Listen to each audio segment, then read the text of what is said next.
السلام علیکم ورحمۃ اللہ وبرکاتہ۔ نحمدہ ونصلی علی رسولہ الکریم، اما بعد، فاعوذ باللہ من الشیطان الرجیم، بسم اللہ الرحمن الرحیم۔ رب اشرح لی صدری ویسر لی امری واحلل عقدۃ من لسانی یفقہوا قولی، رب زدنی علما، اللہم فقہنا فی الدین۔ حدیث کا لغوی معنی۔ لغوی طور پہ حدیث سے مراد ہے جدید یا نئی چیز۔ اصطلاح میں ہر اس قول، فعل یا تقریر کو حدیث کہتے ہیں جس کی نسبت نبی صلی اللہ علیہ وسلم کی طرف کی جاتی ہو، اور محدث سے مراد وہ شخص ہے جسے علوم الحدیث کی باریکیوں کا فہم ہو اور اسے روات کے احوال کا علم ہو، یعنی راویوں کے احوال کا علم ہو۔ علم الحدیث وہ علم جس کے ذریعے نبی کریم صلی اللہ علیہ وسلم کے فرامین کو محفوظ کیا گیا اور ان فرامین کی صحت کے بارے میں بھی فیصلہ کیا گیا۔ یا ہم اس کو اس طرح سے ڈیفائن کریں گے کہ علم الحدیث ان قوانین کے جاننے کا نام ہے جس میں سند اور متن کے حوالے سے بحث کی جاتی ہے۔ اس علم کی غرض و غایت کیا ہے؟ صحیح اور غیر صحیح کی پہچان۔ اس علم کے ذریعے جو صحیح احادیث ہیں اور جو غیر صحیح ہیں، صحیح سے مراد جو اوتھینٹک ہیں اور غیر صحیح سے مراد جو اوتھینٹک نہیں ہیں، جو قابل عمل نہیں ہیں، ان دونوں کی پہچان کی جاتی ہے۔ اور اس کا دائمی فائدہ کیا ہے؟ دونوں جہان کی کامیابی، دنیا میں رحمتوں اور برکتوں کا حصول، اور دنیا اور آخرت میں اللہ کی رضامندی اور اللہ کی محبت کا حصول۔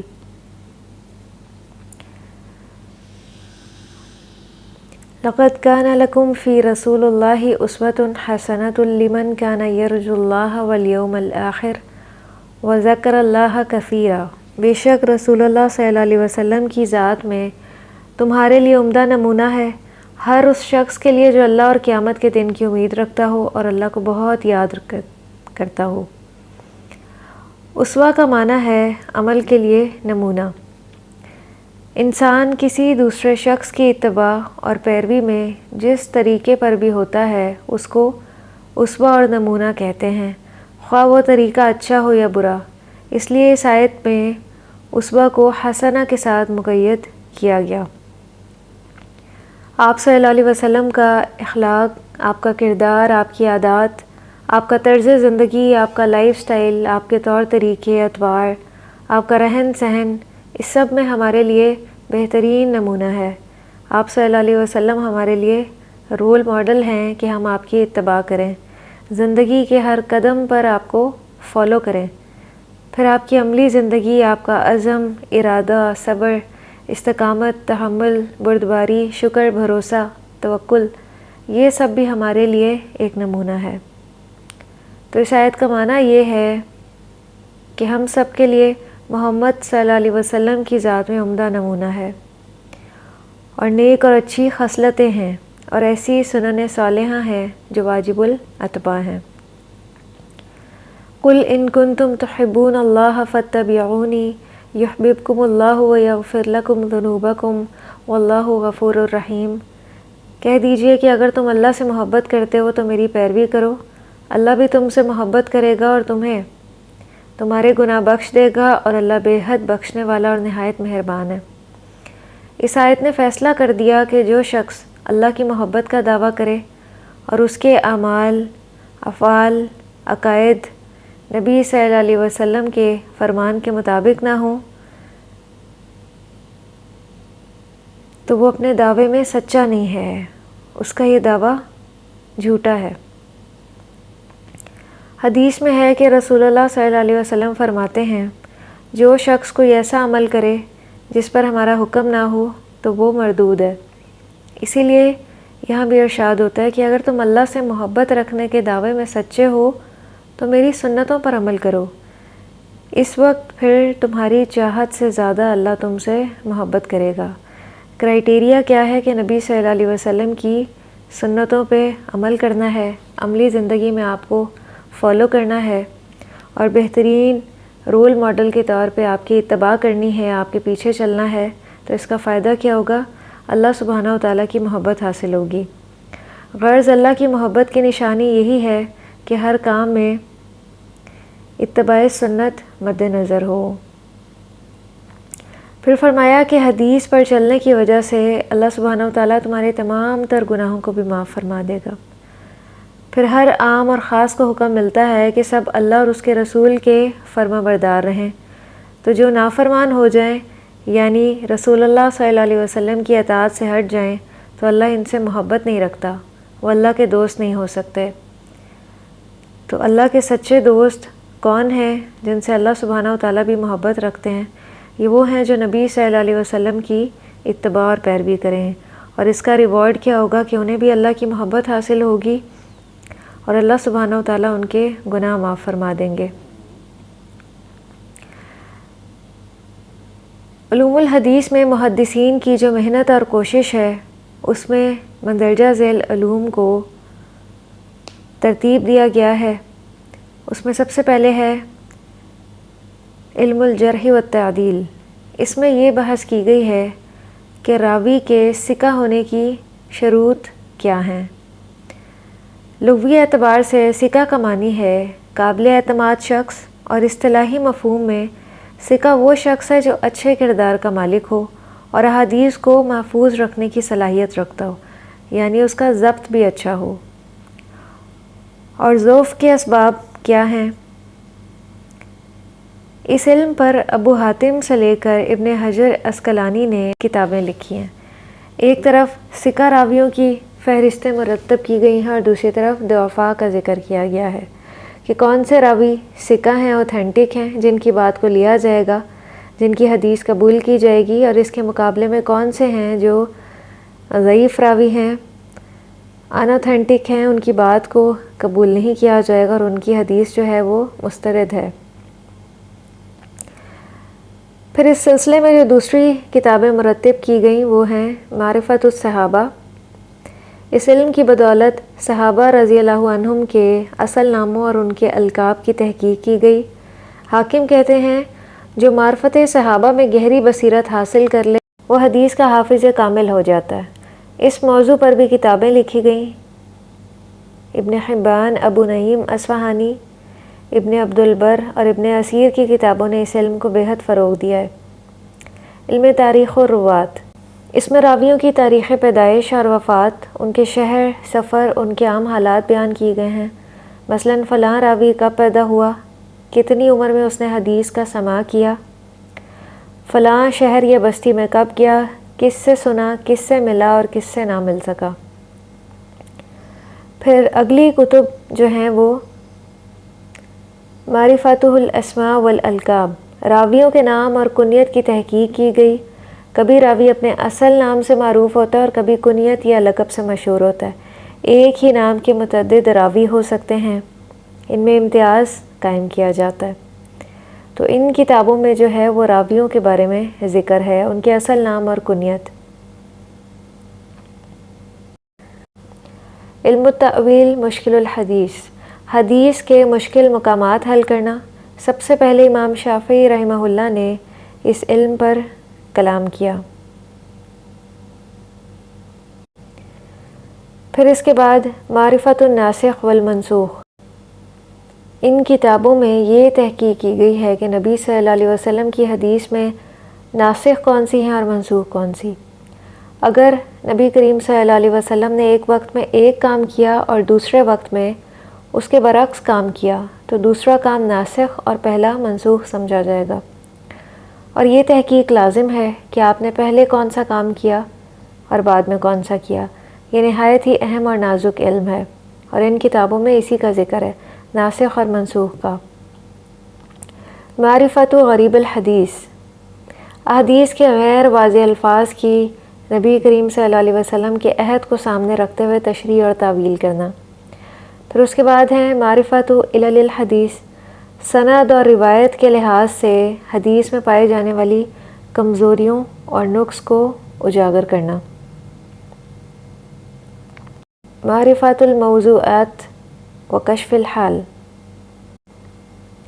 معرفت الموضوعات و کشف الحال، موضوع اور جھوٹی احادیث کی تحقیق اور انہیں امت کے سامنے نمایاں کر دینا تاکہ ان سے بچا جائے۔ احادیث کی باقاعدہ تدوین پہلی، دوسری اور تیسری صدی ہجری میں ہوئی۔ صحابہ کرام رضی اللہ عنہم کے شب و روز نبی کریم صلی اللہ علیہ وسلم کی صحبت میں گزرا کرتے تھے۔ انہوں نے آپ کی بہت سی باتوں کو نوٹ کیا اور آپ کی حیات طیبہ میں اور اس کے بعد اسے بیان کرنا شروع کر دیا۔ صحابہ کرام سے یہ علم تابعین کو منتقل ہوا اور پھر اس کے بعد تبع تابعین کو۔ ہمیں جن صحابہ کرام علیہم الرضوان سے یہ حدیثیں سب سے زیادہ تعداد میں مل سکی ہیں، ان میں حضرت ابو ہریرہ، عبداللہ بن عمر بن خطاب، انس بن مالک، ام المؤمنین حضرت عائشہ، عبداللہ بن عباس، جابر بن عبداللہ، ابو سعید خدری، عبداللہ بن مسعود، عبداللہ بن عمر بن عاص، عمر بن خطاب اور علی رضی اللہ عنہم کی شخصیات بہت نمایاں ہیں۔ صحابہ کرام کے بعد پھر تابعین کا دور آیا۔ تابعین ان لوگوں کو کہتے ہیں جنہوں نے صحابہ رضی اللہ عنہم کا زمانہ پایا اور ان سے دین سیکھا۔ اگرچہ تابعین حضور صلی اللہ علیہ وسلم کے زمانے سے بہت قریب تھے، لیکن آپ صلی اللہ علیہ وسلم کی زیارت کی سعادت حاصل نہ کر سکے تھے۔ ان میں سے تو بعض نبی صلی اللہ علیہ وسلم کی حیات طیبہ میں بھی موجود تھے، لیکن چونکہ ایمان نہیں لائے تھے یا آپ سے ملاقات نہیں ہو سکی، تو اس لیے صحابی ہونے کا شرف حاصل نہ کر سکے۔ چنانچہ وہ بڑے اشتیاق سے صحابہ کرام رضی اللہ عنہم سے آپ صلی اللہ علیہ وسلم کی باتیں سنا کرتے تھے۔ یہی شوق ان کے بعد تبع تابعین، یعنی وہ حضرات جنہوں نے تابعین کا زمانہ پایا اور ان سے دین سیکھا، ان تک منتقل ہوا اور ان کے بعد کی نسلوں میں پھر منتقل ہوا، ایک صدی کے بعد دوسری صدی میں۔ بہت سے تابعین نے بھی اپنے ذخیرہ حدیث کو تحریری صورت میں محفوظ بھی کر لیا تھا۔ نبی کریم صلی اللہ علیہ وسلم سے حاصل کردہ معلومات کے بیان کا معاملہ انتہائی حساس ہے، بہت ہی سینسٹیو ہے۔ ایک متواتر اور مشہور حدیث کے مطابق اگر کوئی آپ سے جھوٹی بات منسوب کر دے تو اس کا ٹھکانہ کیا ہے؟ جہنم۔ یہی وجہ ہے کہ اس معاملے میں صحابہ کرام رضی اللہ عنہم بہت احتیاط فرمایا کرتے تھے۔ بعض مواقع پہ رسول اللہ صلی اللہ علیہ وسلم نے بطور خاص یہ ارشاد فرمایا کہ ان باتوں کو دوسروں تک پہنچا دیا جائے، اور اس کی ایک مثال حجۃ الوداع کا خطبہ ہے۔ یہی وجہ ہے کہ یہ خطبہ ہم تک معنوی اعتبار سے تواتر کے ساتھ پہنچا ہے۔ اس میں یہی آپ کا ارشاد تھا کہ آپ صلی اللہ علیہ وسلم کی حدیث کو آگے پہنچایا جائے، لیکن جو محدثین ہیں انہوں نے اس معاملے میں بہت احتیاط سے کام لیا ہے، اور انہوں نے آپ صلی اللہ علیہ وسلم کے الفاظ کو اسی طرح سے آگے پہنچایا ہے جس طرح آپ نے فرمایا۔ اور یہ وہ محدثین ہیں جو عادل تھے، جو ضابط تھے، جو اللہ سے ڈرنے والے تھے، جو اللہ کا تقوی رکھنے والے تھے، اور انہی کی احادیث ہی قابل عمل ہیں۔ اور اس کے مقابلے میں جنہوں نے موضوع اور ضعیف احادیث گھڑی، تو ان کی احادیث جو ہیں وہ قابل حجت نہیں ہیں، قابل ترجیح نہیں ہیں، اور نہ ہی قابل عمل ہیں۔ تو کچھ ہی عرصے میں احادیث بیان کرنے والوں کو معاشرے اور حکومت کی طرف سے غیر معمولی مقام حاصل ہو گیا۔ اس ممتاز طبقے کو محدثین کہا جاتا ہے۔ ان محدثین نے اپنی پوری عمریں حدیث رسول صلی اللہ علیہ وسلم کی تعلیم و تبلیغ میں صرف کر دیں۔ یہ حضرات ایک ایک حدیث کا علم حاصل کرنے کے لیے سینکڑوں میل کا سفر کرنے سے بھی گریز نہ کرتے۔ لیکن انہی شخصیات کو دیکھ کر، ان کے مقام اور مرتبے کو دیکھ کر کچھ دوسرے لوگوں نے بھی یہ شہرت حاصل کرنی چاہی، لیکن ان کا راستہ درست نہ تھا، ان کا طریقہ درست نہ تھا۔ انہوں نے احادیث وضع کرنی شروع کر دیں، یعنی گھڑنی شروع کر دیں، اور ان کے کچھ اسباب تھے۔ اسی دور میں اپنی طرف سے باتیں گھڑ کر نبی کریم صلی اللہ علیہ وسلم کی طرف منسوب کرنے کا فتنہ پیدا ہوا، جو دین میں پیدا کیے جانے والے فتنوں میں سب سے زیادہ شدید ہے۔ ان گھڑی ہوئی حدیثوں کو موضوع حدیث یعنی وضع کی گئی جعلی حدیث کا نام دیا گیا۔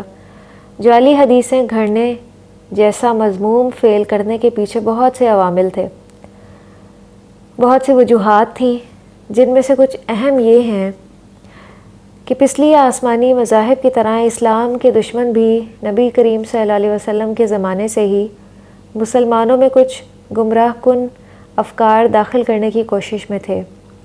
بعد کے ادوار میں انہیں اس کا ایک موقع میسر آ گیا۔ ان لوگوں کے لیے یہ تو ممکن نہ تھا کہ اپنی طرف سے قرآن مجید یا سنت متواترہ میں کوئی اضافہ کر سکتے، کیونکہ ان کو کروڑوں مسلمان اپنے قولی اور فعلی تواتر سے آگے منتقل کر رہے تھے۔ البتہ حدیث کے میدان میں ان کے لیے کسی حد تک گنجائش موجود تھی، چنانچہ اپنے افکار کو پھیلانے کے لیے انہوں نے حدیثیں گھڑنے کا کام شروع کر دیا۔ ابن ابل اوجا نامی حدیثیں ایجاد کرنے والے ایک شخص کو بصرہ کے گورنر محمد بن سلیمان کے پاس لایا گیا تو اس نے اعتراف کیا کہ میں نے تم لوگوں میں 4000 جعلی احادیث پھیلا دی ہیں، جن میں نے حلال کو حرام اور حرام کو حلال کر دیا ہے۔ اور اس دور تک امت میں سیاسی گروہ بندی بھی اپنے عروج پر پہنچ چکی تھی، جب حدیث کا یہ سلسلہ آگے بڑھ رہا تھا، صحیح احادیث کا۔ اور اسی میں کچھ کم علم اور کم فہم افراد نے اپنی اپنی پسندیدہ شخصیات کے فضائل اور ناپسندیدہ شخصیات کی مذمت میں جعلی حدیثیں گھڑی اور انہیں بیان کرنا شروع کر دیا، تاکہ سیاست کو مزید فروغ ملے حدیث کے ذریعے۔